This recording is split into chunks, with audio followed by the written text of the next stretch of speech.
The Tennessee Vols are about to host Kentucky on Saturday, and Tennessee, coming out of the bye week, is trying to break out of its first half offensive woes. And today, I believe I have a key to unlock Tennessee's first half offense.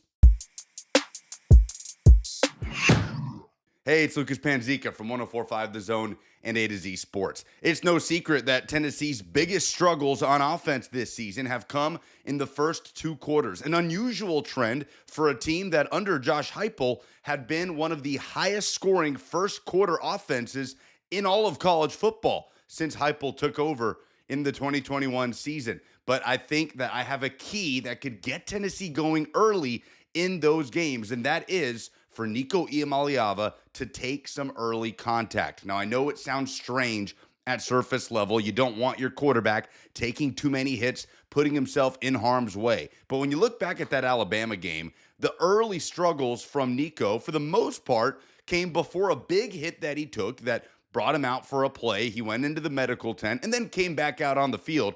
As soon as Iamaleava stepped back out on the field, he led the Vols on a drive that ended up in the Alabama red zone. Now, he did throw a terrible interception at the end of that drive, but then he came out in the second half and got the run game going a little more than he did in the first half. Nico had no yards rushing in the first half against Alabama. He finished with 44 on the game. Nico Iamaleava himself said post-game in the press conference that that hit that he took in the backfield kind of woke him up a little bit. It loosened him up to really get into the flow of the game. And then Tennessee started to rely a little bit more on the quarterback run game in the second half. And clearly that helped Iamaleava get more into a flow. And he had some massive plays with rolling out right and hitting Dante Thornton down the right sideline. The beautiful touch pass in the back of the end zone to Chris Brazzell that won Tennessee that game.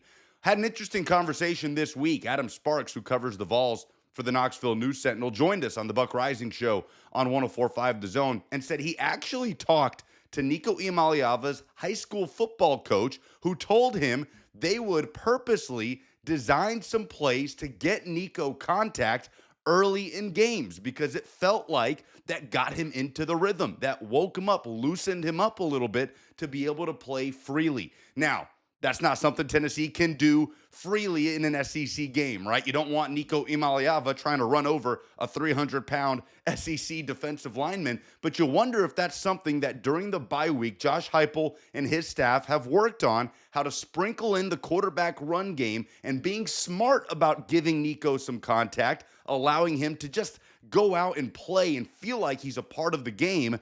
It's a tough line to walk if you're Josh Heupel, but it's something to think about as Tennessee tries to wake up its first half offense, which has struggled in recent weeks, and they try to run Kentucky out of the stadium on Saturday night.